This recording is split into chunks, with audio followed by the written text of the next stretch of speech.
ورحمۃ اللہ وبرکاتہ۔ عزیز طلبہ، آج ہم لوگ پڑھیں گے فیوچر کنٹینیوس ٹینس کے بارے میں۔ کل ہم لوگ فیوچر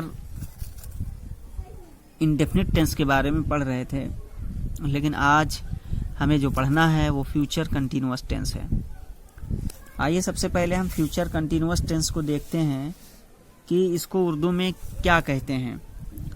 تو دیکھیے، فیوچر آپ سمجھ ہی رہے ہیں، مستقبل کو کہتے ہیں، اور کنٹینیوس استمراری کو۔ فیوچر کنٹینیوس ٹینس یعنی زمانہ مستقبل استمراری۔ فیوچر کنٹینیوس ٹینس یعنی زمانہ مستقبل استمراری۔ کیا ہے؟ زمانہ مستقبل استمراری اس کو کہیں گے۔ اب اس کے تحت بھی جو جملے آتے ہیں، یعنی فیوچر کنٹینیوس ٹینس کے تحت بھی جملے کی جو قسم ہوتی ہے وہ 3 قسمیں ہیں۔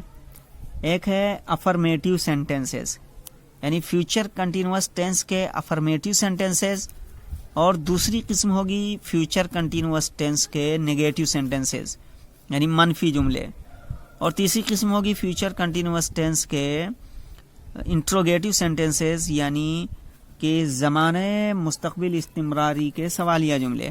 تو زمانہ مستقبل استمراری کے مثبت جملے جس کو افرمیٹو کہیں گے، زمانہ مستقبل استمراری کے منفی جملے جسے نیگیٹو کہیں گے، زمانہ مستقبل استمراری کے انٹروگیٹو جسے زمانہ مستقبل استمراری کے سوالیہ جملے کہیں گے۔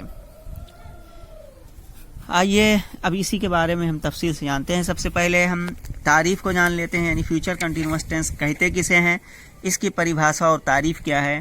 تو تعریف یعنی اس زمانے کے جملوں سے کام کا مستقبل میں جاری ہونا معلوم ہوتا ہے۔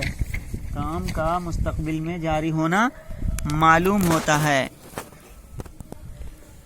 تو یعنی فیوچر کنٹینیوس ٹینس جو ہے اس زمانے کے جملوں سے کام کا مستقبل میں جاری ہونا معلوم ہوتا ہے۔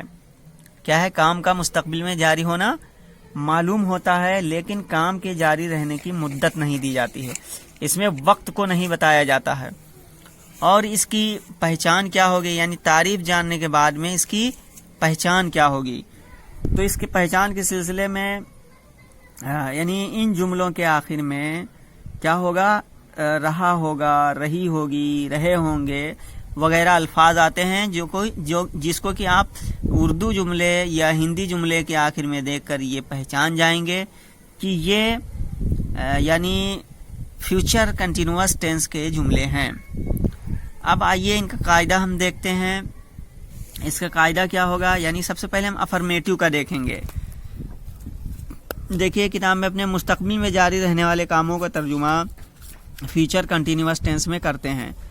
افرمیٹیو کی پہلے بات آئی، یعنی فیوچر کنٹینیوس ٹینس کے افرمیٹیو سینٹینسز یعنی زمانہ مستقبل استمراری کے مثبت جملے۔ تو دیکھیے وہ اسکول آ رہا ہوگا، تو he will be coming to school, وہ اسکول آ رہا ہوگا۔ پہچان کیا ہے؟ رہا ہوگا، رہی ہوگی، رہے ہوں گے وغیرہ۔ اب دیکھیں انہوں نے بہت شارٹ میں اس کا قاعدہ بتایا ہے، بنانے کا قاعدہ۔ کہہ رہے ہیں کہ اردو سے یا ہندی سے اگر انگریزی آپ بنا رہے ہیں فیوچر کنٹینیوس ٹینس کے جملے، تو آپ کیا کریں گے؟ سب سے پہلے اردو کو لکھیں گے، جیسے وہ اسکول آ رہا ہوگا، تو اس میں سب سے پہلے سبجیکٹ یعنی فاعل کو آپ دیکھیں، اس میں تو اس میں وہ فاعل ہے، تو سب سے پہلے اس کی انگریزی ہی لکھ دیا ہے۔ اور پھر اس کے بعد میں کیا ہوگا؟ یعنی ہیلپنگ ورب ڈھونڈنا ہوگا، اور اس کی ہیلپنگ ورب آپ کو بتایا گیا ہے کہ ول بھی یا شیل بھی آتی ہے۔ ول اور شیل کا استعمال آپ کو اس سے پہلے اسباق میں بتایا جا چکا ہے کہ آئی وی کے ساتھ شیل اور باقی کے ساتھ ول کا استعمال ہوگا۔ اب یہاں پہ کنٹینیوس میں کیا ہوگا؟ بی بڑھا دیں گے، تو ول بی کا استعمال آپ کریں گے آئی اور وی کو چھوڑ کر کے، شیل بی کا استعمال آئی وی کے ساتھ کریں گے۔ بس یہ فرق آپ ذہن میں رکھیے۔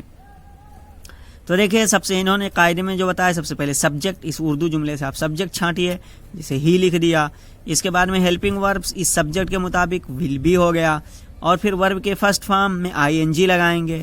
ٹھیک ہے، یہ دیکھیے شیل بی ول بی کے بعد میں ورب کی فرسٹ فارم میں آئی این جی اور پھر اس کے بعد میں آبجیکٹ لگائیں گے. بس یہ آپ کا جملہ مکمل ہو جائے گا. یہی اس کی ترتیب رہے گی. اب اس کے بعد میں یہ بات کریں گے کہ یعنی نیگیٹو کی بات کریں گے. یہ کون سی نیگیٹو؟ یعنی فیوچر کنٹینیوس ٹینس کے نیگیٹو سینٹنسز، یعنی زمانہ حال زمانہ مستقبل، ٹھیک ہے، زمانہ مستقبل استمراری کے منفی جملے. جیسے میرا بھائی میچ نہیں کھیل رہا ہوگا. تو اب اس جملے میں دیکھیے نہیں کا لفظ آیا ہے تو اس سے پتہ چلا کہ یہ استمراری ہو گیا. میرا بھائی میچ نہیں کھیل رہا ہوگا. اب اس کی جب آپ انگریزی بنائیں گے تو اس میں ناٹ کو کہاں لگائیں گے؟ دیکھیے قاعدہ انہوں نے بتایا. سب سے پہلے اس اردو جملے میں آپ سبجیکٹ کو تلاش کریں گے کون ہے. تو میرا بھائی سبجیکٹ ہوگا تو مائی برادر جیسے یہاں لکھا ہے. اس کے بعد میں ہیلپنگ ورب لے کر آئیں گے ول. ہاں اور یہاں ناٹ کا استعمال ول بی اور شیل بی کے بیچ میں ہوگا. یعنی ول کے بعد ناٹ اور پھر بی. اسی طریقے سے شیل کے بعد میں ناٹ اور پھر بی ہوگا. تو میرا نہیں کھیل رہا ہوگا تو my brother will not be playing match. قاعدہ تو سبجیکٹ پھر ول ناٹ بی یا شیل ناٹ بی، پھر ورب کی فرسٹ فارم میں آئی این جی اور پھر آبجیکٹ ہوگا یعنی مفعول کا ذکر ہوگا. جیسا کہ یہاں آپ نے پہلے ہی مثال میں یہ بات دیکھ چکے ہیں. تو منفی جملوں میں نہیں کے لیے ناٹ کا استعمال شیل یا ول کے فوراً بعد لیکن بی سے پہلے کرتے ہیں. تو پتہ لگا شیل اور بی کے بیچ میں اور ول بی کے بیچ میں آئے گا جیسا کہ یہاں آپ دیکھ چکے ہیں. اب یہاں بات ختم ہو گئی ہے افرمیٹیو اور نیگیٹو کی. اب بات آ رہی انٹروگیٹو کی، یعنی فیوچر کنٹینیوس ٹینس کے انٹروگیٹو سینٹنسز یعنی زمانہ مستقبل استمراری کے سوالیہ جملے کی. اب اس سے پہلے آپ کو یہ بتایا گیا کہ سوالیہ جملے بھی دو طرح ہوتے ہیں. ایک افرمیٹیو یعنی انٹروگیٹو افرمیٹیو یعنی سوالیہ مثبت جملے، انٹروگیٹو نیگیٹو یعنی سوالیہ منفی جملے. تو دونوں کا فرق سمجھیے. وہاں منفی والے میں آپ کو ناٹ کہاں لگانا ہے اور یہاں والے میں ناٹ نہیں لگانا ہے. یہ دونوں فرق کو سمجھیے. دیکھیے انٹروگیٹو افرمیٹیو، کیا تم مسجد جا رہے ہو؟ دیکھو یہاں سوال نہیں کیا جا رہا ہے اس لیے یہ انٹروگیٹو افرمیٹیو ہے. تو اس کا بھی قاعدہ انہوں نے جیسا کہ بتایا ہے کہ کیا کریں گے؟ پہلے ول یا شیل پھر سبجیکٹ، ٹھیک ہے، پھر اس کے بعد میں بی وغیرہ لے کر آئیں گے، پھر ورب کی فرسٹ فارم اور پھر آبجیکٹ لے کر کے آئیں گے. تو دیکھیں انٹروگیٹو سمجھیں کیا تم مسجد جا رہے ہو؟ Will you be going to mosque, will you be going to mosque. لیکن اگر سوالیہ ہو منفی ہو تو منفی جملوں میں نہیں کے لیے ناٹ کا استعمال شیل یا ول کے فوراً بعد کریں گے. سوالیہ جملے منفی یعنی اگر سوالیہ جملہ، اچھا یہاں پہ یہ ایک چیز یاد رکھیے آپ کہ وہ جملہ سوالیہ جملے دو طرح ہوتے ہیں. ایک شروع میں لفظ کیا ہوتا ہے اور ایک بعد میں ہوتا ہے. اگر شروع میں لفظ کیا ہے تو کیا کا ترجمہ نہیں کریں گے بلکہ ایسے جملوں میں فاعل کے مطابق سب سے پہلے ول یا شیل لکھیں گے اور فاعل کے بعد میں بی اور پھر ورب کی فرسٹ فارم میں آئی این جی لگائیں گے. ٹھیک ہے، آئی این جی لگائیں گے. جیسے کیا ہم آپ کی کتاب پڑھ رہے ہوں گے تو شیل وی بی. اب یہاں بی کیا آ گیا؟ یعنی فاعل کے بعد میں آ گیا. تو shall we be reading your بک.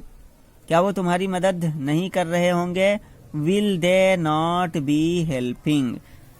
تو اس طریقے سے یہ رہے گا. لیکن اگر سوالیہ جملہ جو بیچ میں ہو سوالیہ لفظ تو اس کو کیا کریں گے؟ سب سے پہلے کیا کرنا ہوگا؟ یعنی اس کی سوالیہ لفظ لائیں گے اور پھر اس کے بعد میں ول لائیں گے اور پھر ورب کی پھر سبجیکٹ لائیں گے، پھر بی لائیں گے اور پھر ورب کی فرسٹ فارم میں آئی این جی لے کر کے آئیں گے. یہ دیکھیے جیسے کہ ول سبجیکٹ پھر ناٹ. ہاں ناٹ والے میں کیا ہوگا؟ ول آپ لے کے آئیں گے ہیلپنگ ورب سب سے پہلے، پھر سبجیکٹ، پھر ناٹ، پھر بی، پھر ورب کی فرسٹ فارم میں آئیں گے، پھر آبجیکٹ لے کر کے آئیں گے.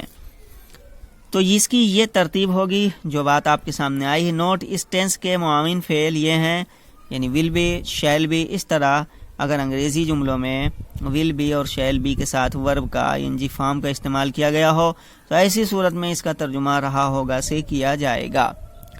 عزیز طلبہ، یہ بات پوری وضاحت کے ساتھ ہمارے سامنے آ گئی ہے. اب ہم اسی کی روشنی میں یہ اگلی ایکسرسائز ہے اس کو ہم کر کے لائیں گے، ایکسرسائز نمبر 19 کر کے لے کر آئیں گے اور ایکسرسائز نمبر 21 کر کے لائیں گے. یہ دونوں ایکسرسائز انہی قاعدوں کے تحت بنا کے لائیں گے. چلیے آج کے لیے بس اتنا ہی، پھر ملیں گے اگلی ویڈیو میں. السلام علیکم ورحمۃ اللہ وبرکاتہ.